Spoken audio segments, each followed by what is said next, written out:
Jackson Radio Show.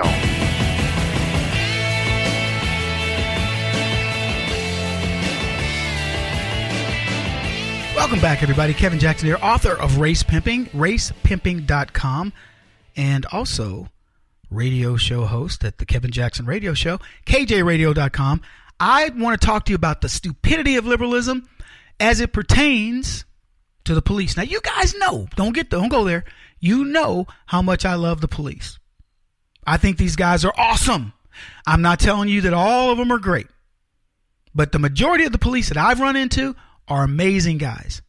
You find the occasional guy with a chip on his shoulder, and generally speaking, if you're nice to him, he doesn't use the chip on you, right? The chip doesn't fall off on you. But for the most part, these guys are nice. They want to get home. You want them to get home. Be safe out there, brother, sister, whatever. Good for them. But occasionally they make a mistake. In the Portland, of course, what are we talking about? Portland, Oregon.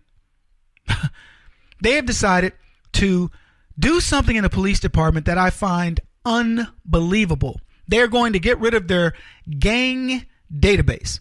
Now, you know what gangs do. You know who gangs are. Now, this is no longer West Side Story. I don't know. Was it West Side Story? Was it the white boys against the Latinos? I think it was. I haven't seen this show. I ain't gonna lie. I almost saw it on Broadway and I was like, nah, it ain't worth it. And anyway, but I haven't seen it. I've seen pieces of it, and I know Natalie Wood is in it because she was a dish, and I always like seeing Natalie Wood in anything. But I only saw bits and pieces where they're like, you know, the snap. Because people don't gang fight like that, but, you know, it's kind of like Michael Jackson's Beat It video. That's not how they fight. But anyway, it got me thinking when I saw this story. When is the last time I've actually heard of a white gang? The only white gang that I know of are motorcycle gangs. Hell's Angels. And I believe they're mostly white. Are they all white? I don't know. Because I think they're kind of racist too. I'm not sure. I don't want to cast aspersions on the Hell's Angels. But, it's not for everybody. I'll put it that way. They got a certain clientele that I think they call themselves like 1%ers or 3%ers or something. Because it's like all the biker gangs in the country, 97 or whatever percentage are like totally benign. But these 1% or 3% are like hellions. And so I know there's like, not the gypsies, the zombies, but there's Hell's Angels and there's another one because they got into a fight in Vegas. I saw it on TV. And one of my buddies is a member of the other one. And he happened to be in Vegas at the time. And he was telling us a story at the bar like, man, that was something else because there was shots ringing out and, guys slugging it out. And I think the other gang outnumbered the Hell's Angels at the time and got the best of them. So those guys slug it out all the time. But those are the only, and again, and the other gang allowed Hispanics. I know that for a fact. Not because my buddy was a white dude, but I know they had Hispanics in the gang because when I saw the thing, the Hell's Angels guys it seemed like they were all white and maybe, I don't know. Again, I don't want to put them in the wrong light. They already got enough bad light as it is. But the other gang, it starts with an M. Not the mobsters, but the morph. God, it bugs me. I can't think of it. Can you guys look up just gangs, biker gangs, and tell me who it is? Because it'll drive me crazy.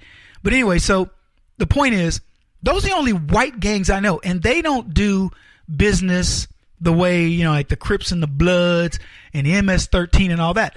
When you hear about gangs, it's generally Crips, Bloods, MS-13, the Zetas, people like that. So it's either black or Hispanic. And occasionally you might hear of like the Japanese Yakuza in town or whatever, but it's so small, it's crazy. And certainly in Portland, Oregon, if you were trying to be in a Japanese gang, man, you'd stick out like a kangaroo in a dinner jacket. So anyway, the Portland is decided that they're going to nix their gang database.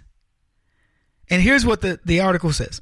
Portland police will no longer maintain a database of suspected gang members due to concerns that the vast majority of people with the gang label are racial minorities. Now, you guys saw this coming. I tried to sneak it in on you with all that talk about the white gangs, but you knew what was coming. And the thing about it, how crazy is that? So they've got gangs on the streets in Portland, and they say, you know what? We study these gangs, gang members, so when we're out and about, we know what's going on with the gang-related stuff. Gang-related stuff means they're dealing drugs, they're into prostitution, whatever. So you want to know who, when I stop somebody, I want to know, okay, I remember this guy from the gang database, and he is involved in murder for hire, whatever. And you know. So if there's a suspicion of something, you already know who you're dealing with. You got an idea of how dangerous is he? Is he an enforcer? Is he just an earner? I don't know how gangs do their stuff, but whatever his rank is, you would know. But now the Portland police go, no, we don't want to know that. We just want to go it on our own.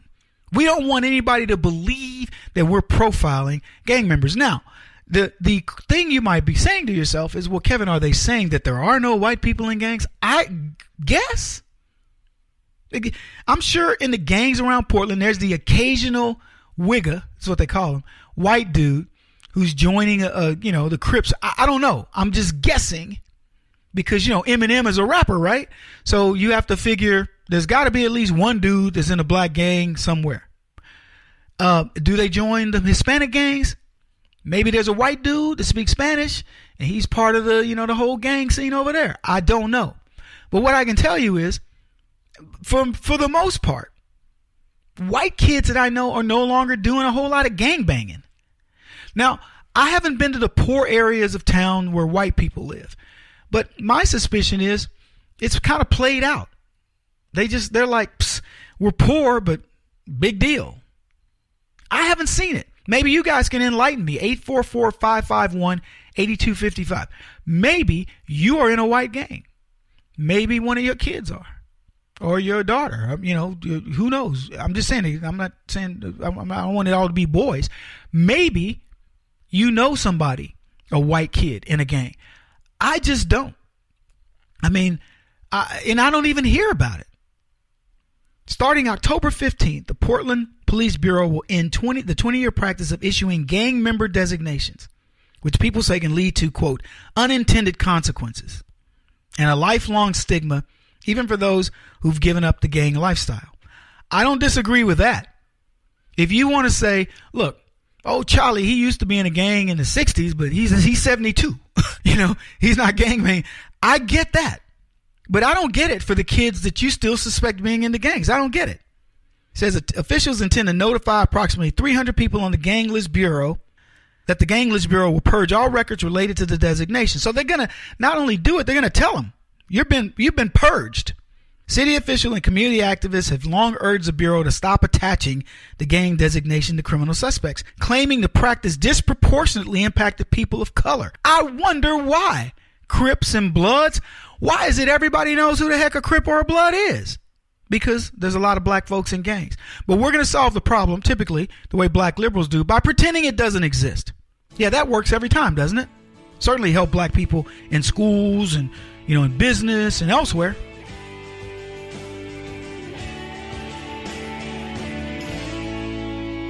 This is the Kevin Jackson Radio Show.